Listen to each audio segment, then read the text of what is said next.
I'm welcoming you all once again to this channel. Today I'm going to start another video lecture, like the series of lectures I will upload in this channel.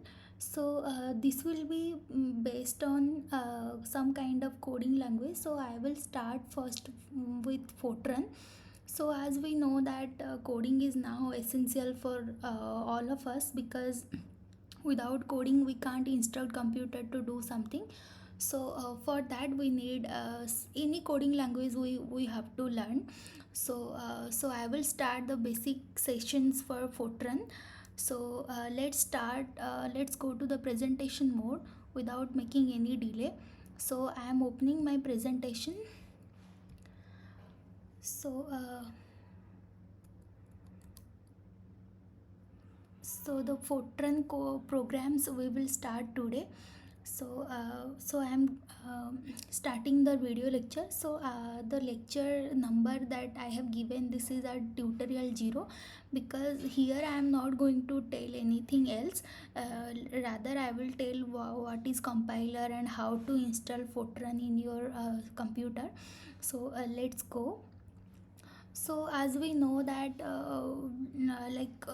to make computer understand about what we want to do, so for that we need to write some kind of codes, and by the help of the compiler which will translate the high level language to the low level, which computer usually understand, and that is the binary language. So this is how a compiler works. So for that, a compiler also have a predefined set of arrangements of some letters, some variable and data types.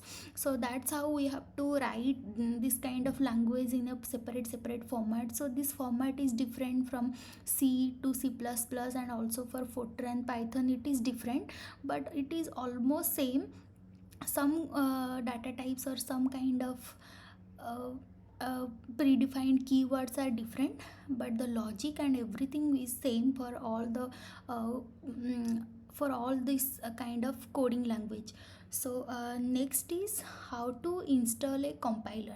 So if someone is very is at its beginning, so but still wants to learn Fortran, so one can go for online Fortran compiler.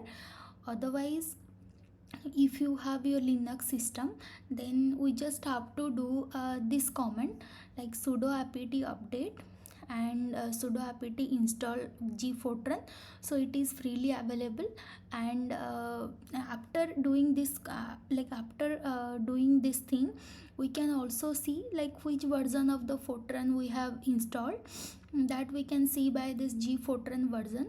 And if some person might be some of you might be having Mac system, so you can use the same. Like here we are using sudo apt for Linux, and in Mac there is a, you know that this database manager is brew.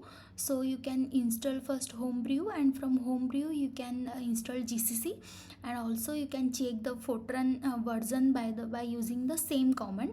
uh, this is same for both Linux and Mac.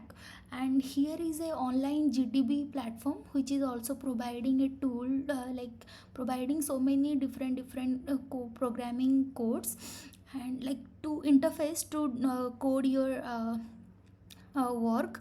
And so here the very first beginning is the program with hello world, and here is the output, that is hello world.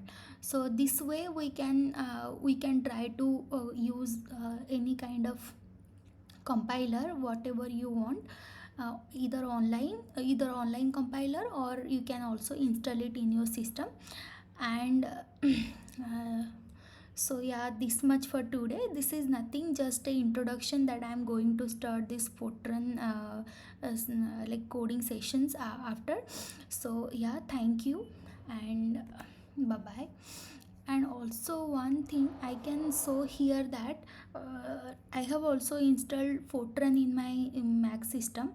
I can show you that which version I have installed. So for that I am using the same command, that is the gfortran version. So here, okay, so here you can see that this is a free software, and see the source for copying condition, there is no warranty. So because this is only the freely available version, so I have installed this one without thinking about anything else. So if you want, you can also do a try for this version. So okay, thank you, and we will meet after meet with so many other different lectures. Okay, so thank you all.